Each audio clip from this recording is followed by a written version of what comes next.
नमस्कार दोस्तों, स्वागत है यूट्यूब चैनल एसके तूफानी में। आज हम लोग बात करेंगे राष्ट्रपति के बारे में। हमने बोला था राष्ट्रपति टॉपिक से जल्द लेके आऊँगा और आज लेके आ गया।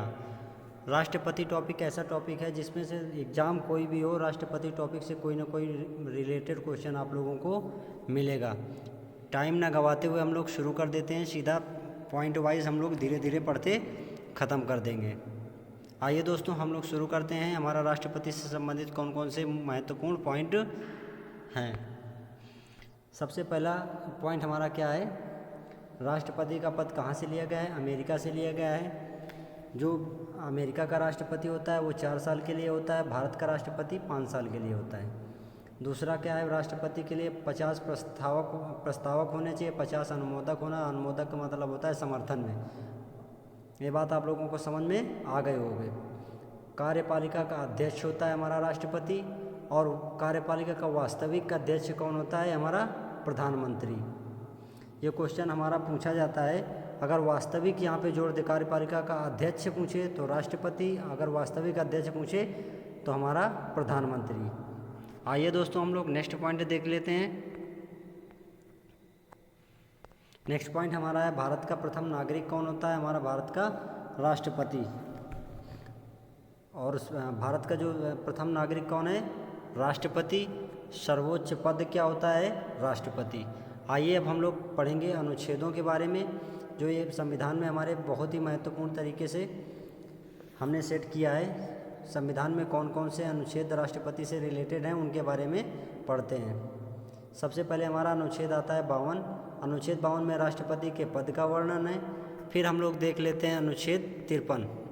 अनुच्छेद 53 बहुत इंपॉर्टेंट है। अनुच्छेद 53 के बारे में अगर 53 है में क्या है, राष्ट्रपति के कार्य एवं शक्तियाँ अनुच्छेद 53 में है। कार्यपालिका का अर्थ होता है, कार्यपालिका की शक्ति राष्ट्रपति के पास है। राष्ट्रपति इसका मतलब होता है क्या? नियुक्तियाँ। किसकी नियुक्ति करेगा, ये कार्यपालिका में आपको पढ़ने को मिलेगा। फिर विधायी शक्ति की अगर बात करेंगे, विधायी शक्ति के बारे में बात करें तो सबसे पहले हम ये कोई भी कानून बने बिना राष्ट्रपति की मंजूरी के वो कानून नहीं बन सकता। लोकसभा को भंग कौन कर सकता है? राष्ट्रपति कर सकता है। संयुक्त अधिवेशन कौन बुलाएगा? राष्ट्रपति बुलाएगा। अध्यक्षता वो लोकसभा मतलब सभापति, अध्यक्ष और लोकसभा अध्यक्ष और उपाध्यक्ष और उपसभापति अध्यक्षता करते हैं, मगर राष्ट्रपति अध्यक्षता नहीं करता। क्षमादान की शक्ति की बात करें तो क्षमादान की शक्ति राष्ट्रपति के पास प्राप्त है, जो मृत्यु दंड से भी, लेकिन अभी आगे आप लोगों को बताऊंगा कैसे कैसे क्षमादान है। सैन्य शक्ति, सब तीनों सेनाओं का प्रमुख कौन होता है? राष्ट्रपति। विवेकी शक्ति उसको बोलते हैं जिसमें राष्ट्रपति का अगर जैसे बीच में ना रहे अपने पद पर या कहीं एक्सपायर हो जाए तो किसको बनाएगा राष्ट्रपति, या बराबर मत लेके और उनमें पता न चले कि दोनों पार्टी जो हैं वो बराबर मत ले रखे हैं और उसमें से किसको बनाना है राष्ट्रपति, वो ये भी शक्ति राष्ट्रपति के पास प्राप्त है कि प्रधानमंत्री किसको बनाना है। जब इसका मतलब यहाँ पे ये है कि बहुमत जिसको ना प्राप्त हो तो राष्ट्रपति उसको डिसाइड करेगा कि प्रधानमंत्री कौन बनेगा।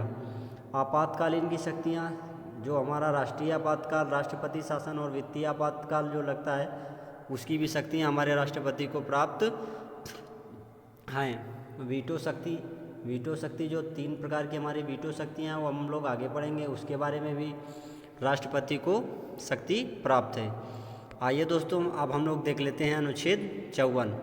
अनुच्छेद 54 में क्या है, राष्ट्रपति के निर्वाचन के बारे में बताया गया है, निर्वाचक मंडल के बारे में बताया गया है। अगर हम लोग बात करेंगे निर्वाचक मंडल के बारे में तो कौन कौन निर्वाचक मंडल के रूप में कार्य करेगा?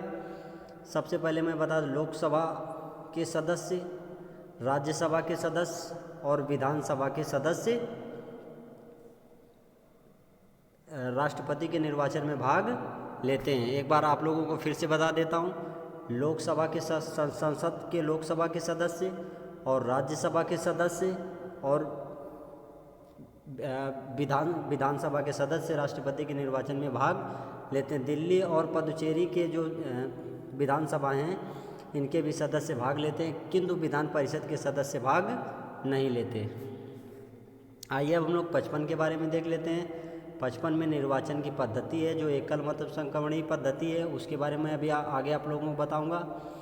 फिर राष्ट्रपति का कार्यकाल के बारे में अगर बात करेंगे, राष्ट्रपति का कार्यकाल कितने वर्षों के लिए रहता है? 5 साल के लिए रहता है। ये बात आप लोगों को तो पहले से भी मालूम होगा। अमेरिका से राष्ट्रपति का पद कहाँ से लिया गया? अमेरिका से। अमेरिका के राष्ट्रपति का कार्यकाल कितने वर्ष के लिए रहता है? 4 वर्ष के लिए।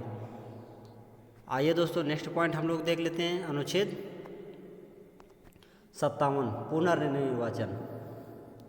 अगर हम लोग यहाँ पे पुनर्निर्वाचन की बात करेंगे तो भारत में ऐसी कोई वो नहीं है कि जितनी बार जब तक वो जीवित है तब तक वो बन सकता है, किंतु अमेरिका में राष्ट्रपति 2 ही बार बन सकता है। फिर अनुच्छेद 58 की बात करेंगे। अनुच्छेद 58 में राष्ट्रपति की योग्यता के बारे में बताया गया है। अनुच्छेद 58 में राष्ट्रपति की योग्यता क्या क्या है? भारत का सबसे पहले तो वो नागरिक हो और कितने 35 वर्ष पूर्ण कर चुका हो और लोकसभा का सदस्य निर्वाचित होने की योग्यता रखता हो। 3 शर्तें हैं राष्ट्रपति की योग्यता के लिए कि एक तो वो भारत का नागरिक हो, दूसरा क्या है वो 35 वर्ष पूर्ण कर चुका हो और तीसरा क्या लोकसभा का सदस्य निर्वाचित होने की योग्यता रखता हो। आइए दोस्तों नेक्स्ट पॉइंट हम लोग देखते हैं। नेक्स्ट पॉइंट है हमारा क्या 59 नंबर। 59 में हमारा है राष्ट्रपति पद के लिए शर्तें। राष्ट्रपति पद के लिए क्या क्या शर्तें हो सकती हैं? एक तो वो पागल दिवालिया ना हो, लाभ के पद में ना हो, जो हम संसद के सांसद विधायक रहते हैं लाभ के पद के नहीं माने जाते हैं, सरकारी नौकरी पे ना हो। आइए दोस्तों हम लोग नेक्स्ट पॉइंट देखते हैं। अनुच्छेद 60 से 60 से शपथ। राष्ट्रपति जो है सर्वोच्च न्यायालय के मुख्य न्यायाधीश के समक्ष शपथ ग्रहण करता है। ये क्वेश्चन पूछा जाता है कि राष्ट्रपति को शपथ कौन दिलाता है? सर्वोच्च न्यायालय का मुख्य न्यायाधीश। फिर हमारा नेक्स्ट पॉइंट बहुत ही इम्पोर्टेंट पॉइंट आता है जो लास्ट है अनुच्छेद 61। अनुच्छेद 61 का मतलब है महाभियोग। महाभियोग जो है कि राष्ट्रपति को हटाना है, राष्ट्रपति कोई अगर संविधान के विरुद्ध कोई कार्य करता है तो राष्ट्रपति को हटाने के लिए महाभियोग की प्रक्रिया लाई जाती है, जिसमें से 1/4 सदस्यों की मंजूरी होती है। वो लोग पेश करते हैं कि 1/4 सदस्य होंगे कि हाँ ये गलत कर रहा है, और फिर 3/4 सदस्यों द्वारा ये पास होना चाहिए कि हाँ फिर दूसरे सदन में पेश किया जाता है। अब हम लोग क्या पढ़ेंगे? भारत के कौन कौन से राष्ट्रपति बने उनके बारे में हम लोग पढ़ लेते हैं। आइए दोस्तों अब हम लोग देख लेते हैं भारत के कौन कौन से राष्ट्रपति बने और उनकी क्या क्या विशेषताएं रहीं। हमारे भारत के सबसे पहले राष्ट्रपति कौन थे? डॉक्टर राजेंद्र प्रसाद थे। फिर उसके बाद सर्वपल्ली राधाकृष्णन बने। राधाकृष्णन उपराष्ट्रपति से राष्ट्रपति बनने वाले पहले राष्ट्रपति थे। उसके बाद फिर तीसरे हमारे बने जाकिर हुसैन। जाकिर हुसैन भारत के पहले मुस्लिम राष्ट्रपति थे। जाकिर हुसैन क्या थे? भारत के पहले मुस्लिम राष्ट्रपति थे और इनका कार्यकाल के दौरान देहांत हो जाता है। फिर उसके बाद हमारे जो वीवी गिरी हैं वो बन जाते हैं कार्यवाहक राष्ट्रपति मगर वीवी गिरी बहुत चालाक निकलते हैं। ये कार्यवाहक के दौरान ही इस्तीफ़ा दे देते हैं। उसके बाद एम हिदायतुल्लाह सर्वोच्च न्यायालय के मुख्य न्यायाधीश राष्ट्रपति के पद पर आ जाते हैं और वीवी गिरी जो रहते हैं दोबारा फिर चुनाव लड़ जाते हैं और राष्ट्रपति का चुनाव जीत जाते हैं। फिर आ जाते हैं फ़खरुद्दीन अली अहमद। फ़खरुद्दीन अली अहमद के बाद फिर आ जाते हैं वीडी जैती। वीडी जैती जो हैं ये हमारे दूसरे कार्यवाहक रहते हैं। वीडी जैती हमारे दूसरे कार्यवाहक रहते हैं। तो अब हम लोग नेक्स्ट देखेंगे नीलम संजीव रेड्डी। नीलम संजीव रेड्डी जो रहते हैं वो भारत के सबसे युवा और निर्विरोध चुने जाने वाले राष्ट्रपति रहते हैं। ज्ञानी झैल सिंह के बारे में अगर देखेंगे तो ये पहले सिख राष्ट्रपति रहते हैं। आइए दोस्तों नेक्स्ट हम लोग देख लेते हैं। नेक्स्ट में क्या है, आर वेंकट रमन। फिर उसके बाद शंकर दयाल शर्मा। शंकर दयाल शर्मा के बाद हमारे आ जाते हैं के आर नारायण। के आर नारायण भारत के पहले दलित राष्ट्रपति थे। फिर उसके बाद हमारा आ जाता है एपीजे अब्दुल कलाम। एपीजे अब्दुल कलाम की बात करें तो ये एपीजे अब्दुल कलाम भारत के पहले वैज्ञानिक राष्ट्रपति होते हैं। इनको स्वप्न दृष्टा या मिसाइल मैन भी कहा जाता है। फिर आ जाए अगर प्रतिभा देवी सिंह पाटिल, ये भारत की पहली महिला राष्ट्रपति होती हैं। ये क्वेश्चन कई बार पूछा भी गया है। फिर अगर नीचे हम लोग बात करें प्रणब मुखर्जी के बारे में, ये हमारे बंगाली राष्ट्रपति होते हैं। फिर रामनाथ कोविंद जो वर्तमान में चल रहे हैं, इनका संबंध उत्तर प्रदेश से है। फिर हम लोग अब ये जो अध्यादेश के बारे में देख लेते हैं। अध्यादेश मैं आप लोगों को ऐसे बता देता हूँ, अध्यादेश क्या होता है। जब संसद में ना किसी का सत्र नहीं चल रहा होता है और किसी कानून की ज़रूरत होती है तो राष्ट्रपति उस पर कानून बना देता है। राष्ट्रपति जब उसमें कानून बना देता है तो 6 महीने तक अगर कोई हस्तक्षेप नहीं करता तो वो हमेशा के लिए कानून बन जाता है। उसे क्या कहा जाता है, अध्यादेश। देख लेते हैं इसमें क्या है। जब संसद का कोई सत्र ना चल रहा हो तो राष्ट्रपति केंद्रीय मंत्रिमंडल की सिफारिश पर कानून बना देता है, उसे अध्यादेश कहा जाता है। मगर ये ज़रूरी है कि केंद्रीय मंत्रिमंडल की सिफारिश पर ही बनाता है। जब ज़रूरत पड़ती है तो मंत्रिमंडल ही बोल देते हैं कि हम ज़रूरत होना चाहिए, तो उसी हिसाब से राष्ट्रपति बना देता है। आइए अब हम लोग आपातकाल के बारे में देख लेते हैं। आपातकाल में क्या क्या इम्पोर्टेंट है वो सबसे पहले मैं आप लोगों को बताऊंगा। आपातकाल में सबसे पहले मैं बता दूं, आपातकाल 3 प्रकार का है। एक राष्ट्रीय आपातकाल, राजकीय आपातकाल जिसे राष्ट्रपति शासन बोलते हैं, और एक हमारा वित्तीय आपातकाल है। राष्ट्रीय आपातकाल हमारा किस अनुच्छेद में 352 में है, और राजकीय आपातकाल या राष्ट्रपति शासन 356 में है, और वित्तीय आपातकाल जो है 360 में है। ये बात आप लोगों को ज़्यादातर भूल जाते हो कि कौन सा राष्ट्रीय आपातकाल, कौन राष्ट्रपति शासन। तो हम आप लोगों को बता दें राष्ट्रीय, इसी वजह से मैंने इसको मतलब सजा के लिखा है कि आप लोग कभी भूलो नहीं। राष्ट्रीय आपातकाल का मतलब राष्ट्र में जब पूरे देश का आपातकाल हो गया, फिर देश का जब हो गया तो राज्य की मतलब राज्य का मतलब होता है यहाँ पे राष्ट्रपति शासन। और वित्तीय आपातकाल वित्तीय होता है। राष्ट्रीय आपातकाल कब लगता है, जब विदेशी आक्रमण हो जाए या भारत के अंदर ही सशस्त्र विद्रोह हो जाए तब लगता है। फिर अगर बात करें राजकीय आपातकाल जिसे हम लोग राष्ट्रपति शासन बोलते हैं, जब किसी राज्य की सरकार संविधान के विरुद्ध काम अनुकूल नहीं चल रही होती है तो उसमें राष्ट्रपति शासन लग जाता है। अगर हम इसकी राष्ट्रीय आपातकाल की बात करें तो भारत में 3 बार लग चुका है, और राजकीय आपातकाल अलग अलग राज्यों में अलग अलग लगा हुआ है। फिर अगर वित्तीय आपातकाल की बात करें तो वित्तीय आपातकाल अभी कभी नहीं लगा हुआ है। आइए दोस्तों अब हम लोग देख लेते हैं वीटो शक्ति के बारे में। अगर हम लोग बात करें वीटो शक्ति के बारे में तो राष्ट्रपति के पास 3 प्रकार की वीटो शक्ति रहती हैं। राष्ट्रपति के पास 3 प्रकार की वीटो शक्ति रहती हैं, पूर्ण वीटो, पूर्ण निलंबनकारी वीटो और जेबी वीटो। जेबी वीटो को एक पॉकेट वीटो भी बोला जाता है। पॉकेट वीटो इसलिए बोला जाता है कि राष्ट्रपति यदि कोई विधेयक पारित हो और राष्ट्रपति के पास जाए, वो उसमें साइन भी ना करे और अपने पास भी रख ले, इसी वजह से उसको पॉकेट वीटो कहा जाता है। पूर्ण निलंबनकारी वीटो इस वजह से बोला जाता है कि कोई विधेयक अगर राष्ट्रपति के पास आता है तो राष्ट्रपति उसको विचार विमर्श के लिए अगर वापस भेज देता है तो उसे पूर्ण निलंबनकारी वीटो कहा जाता है। और पूर्ण वीटो तो पूर्ण वीटो है ही। हम लोग अब देख लेते हैं क्षमादान। क्षमादान में कौन कौन सी शक्तियां राष्ट्रपति को प्राप्त हैं उसके बारे में देख लेते हैं। राष्ट्रपति में क्षमादान की शक्ति मतलब कोई किसी व्यक्ति की सज़ा है या मृत्युदंड है, उसमें राष्ट्रपति को ये शक्ति प्राप्त है। प्राविलंबन, कोई विधेयक को रोक सकता है, जिससे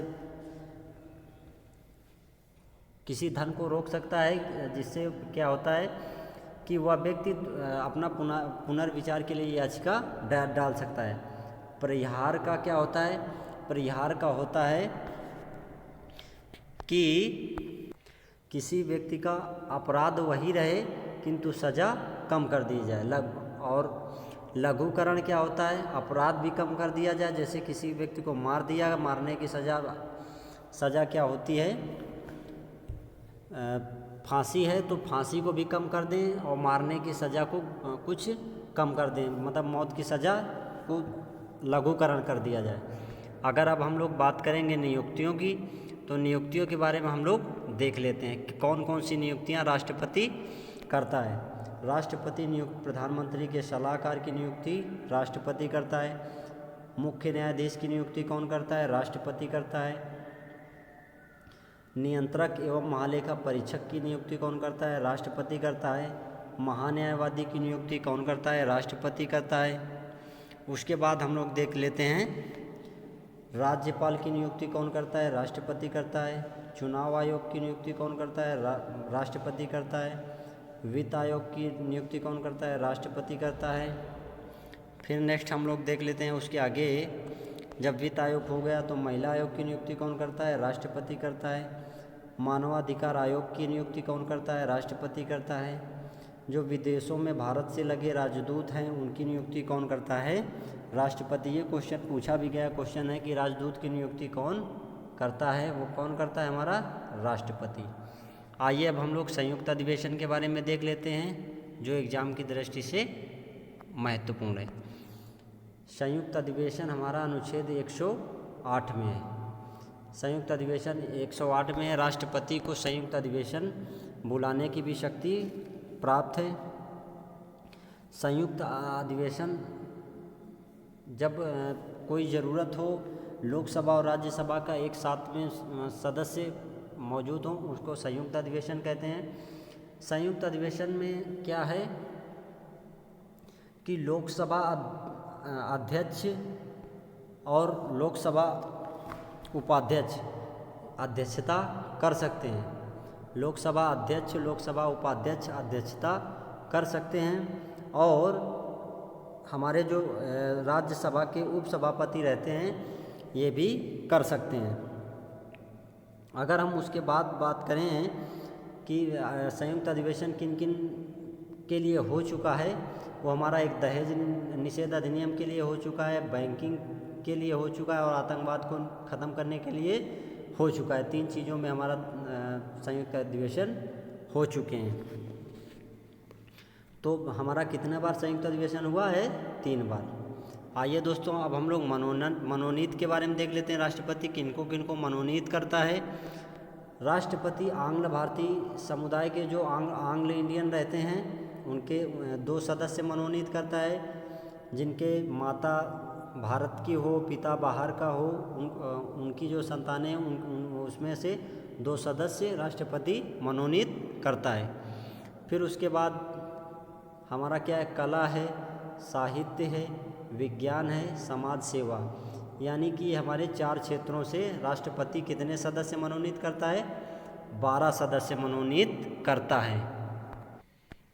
इसके बाद हम लोग अगर बात करें तो यहाँ से हमारा जो राष्ट्रपति का टॉपिक रहता है वो ख़त्म हो जाता है। एक चीज़ हमारे मुंह से गलत निकल गया था, जो 3/4 जो हमारा लिखा था, वो 3/4 जो महाभियोग का प्रोसेस था उसका हमारे मुंह से गलत निकल गया था।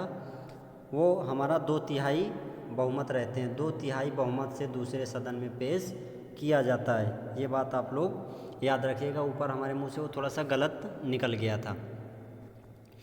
तो ये हमारा राष्ट्रपति का टॉपिक ख़त्म हो गया। अब हम नेक्स्ट टॉपिक हम जो लाएंगे भूगोल से संबंधित, जो रहेगा हमारा क्या? ज्वालामुखी। ज्वालामुखी का टॉपिक जो हम लाएंगे वो जल्दी लाएंगे। राष्ट्रपति का टॉपिक से आप लोग लगा के देखिएगा, शायद ही आप लोगों का कोई क्वेश्चन छूट जाए जो राष्ट्रपति मतलब जितना मैंने इसमें बताया उनमें से कोई अलग निकल जाए। और राष्ट्रपति जो परामर्श लेता है वो 143 के तहत सर्वोच्च न्यायालय से परामर्श भी ले सकता है। ऐसे जो 2-4 हैं वो मैं जब एक इनका ऑब्जेक्टिव क्वेश्चनों का एक मैं वीडियो बना दूंगा जिसमें 50-60 जो होंगे जो छूटे होंगे मैं उनको कलेक्ट कर दूंगा, आप लोगों की प्रैक्टिस भी हो जाएगी। तो चलो दोस्तों, अब मिलते हैं टाइम ना गवाते हुए नेक्स्ट वीडियो पे। वो हमारा ये नेक्स्ट वीडियो एसके तूफानी पे हमारा नेक्स्ट वीडियो मिलेगा जो कि आप लोगों को ज्वालामुखी से संबंधित रहेगा और बहुत ही महत्वपूर्ण और मतलब आपके एग्ज़ाम के लिए उपयोगी होगा। धन्यवाद।